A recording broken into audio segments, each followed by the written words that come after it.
mkanje udle bese ngibamba ngokumhlophe ngithi kulo nyaka wesithupha ubamba ziphi ke indoda umhlophe mengibamba ngokuthi mina uline wakhe ama-platelet akhe awu-70 awu-80 ngitsheleke male nurse njengoba unamaqhuzu agcwele usizongitshela hayi babudoda lezi iningi ezingabangela ukuthi ama-platelet akhe because into yokuqala lapha phezulu sibamba ukuthi i-ESR yakhe u-120 if u-120 isitshela ukuthi mean cell hemoglobin yakhe MCV and MCV metacritic it's all going down RTW yakhe it's all going high why high because kunohlobo othile drug akulona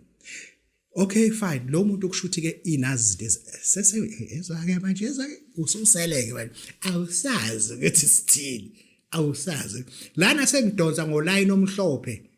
wama male nurse ewadini isiyangitshela ukuthi hayi babudokotela usuthinte thina ke sesizokutshela ibona abantu abakazongitshela umuze kumina kubabudokotela nalo medical condition this is what you get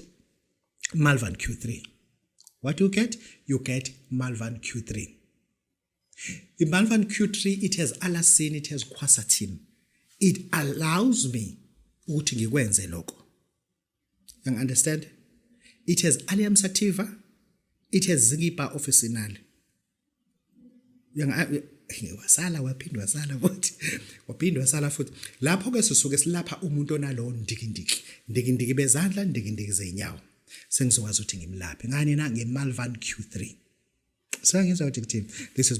but ngiyanthanda ngoba niyayilandela lento niyafuna futhi ukuyazi nengane zenu if they keep on following us bazokwazi ukuthi ayijwa sizinyanga nje ake kube irresponsibility yethu ukuthi asilikhulise ulwazi lethu loka natural medicine olaka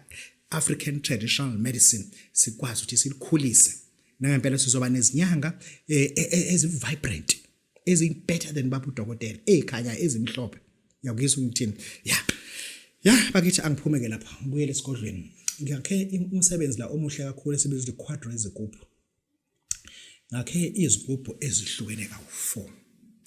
why ngihlukanise kawu4 abantu bavamise ukuyenyangeni wafika khephe u2000 ngenza example khephe 2000 athenga isigubhu ahambe naso athenga isigubhu literal thenga like buying